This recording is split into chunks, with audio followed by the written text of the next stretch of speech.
The air in Lincoln High felt heavy. It wasn't just the humidity of a Georgia September, it was the English only signs plastered over every water fountain and locker.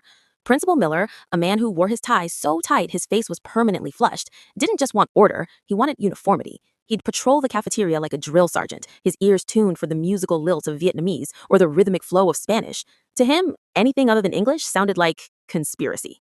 My friend, Leo, was a straight A student, quiet, focused, the kind of kid who'd stay late to help clean the lab. His family had moved from Brazil when he was 10. At home, Portuguese was the language of Sunday dinners and bedtime stories, but at school, it was a liability.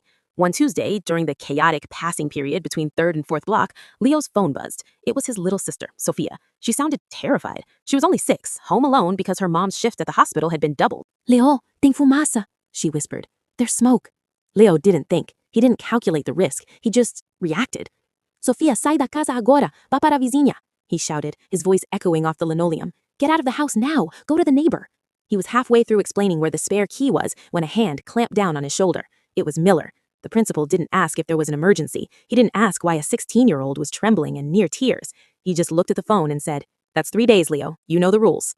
Leo tried to explain. He tried to use his school voice, the polished, careful English he used in AP history, but the words wouldn't come. His brain was stuck in the language of survival.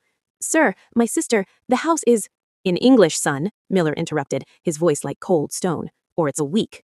Leo stood there, the phone still warm in his hand, listening to the faint sound of a smoke alarm through the speaker.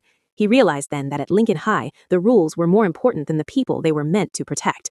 He didn't wait for the suspension slip. He just ran. He sprinted past the English-only signs, out the heavy double doors, and into the humid afternoon air. His sister was safe. The neighbor had called the fire department just in time. But when Leo came back to school to face his disciplinary hearing, he didn't go in alone. He brought 20 other kids. Vietnamese kids, Haitian kids, Mexican kids. They didn't shout. They didn't protest. They just stood in the hallway, silent. Because when you take away someone's voice, you don't just silence their words, you silence their soul. And sometimes the most powerful thing you can say is nothing at all.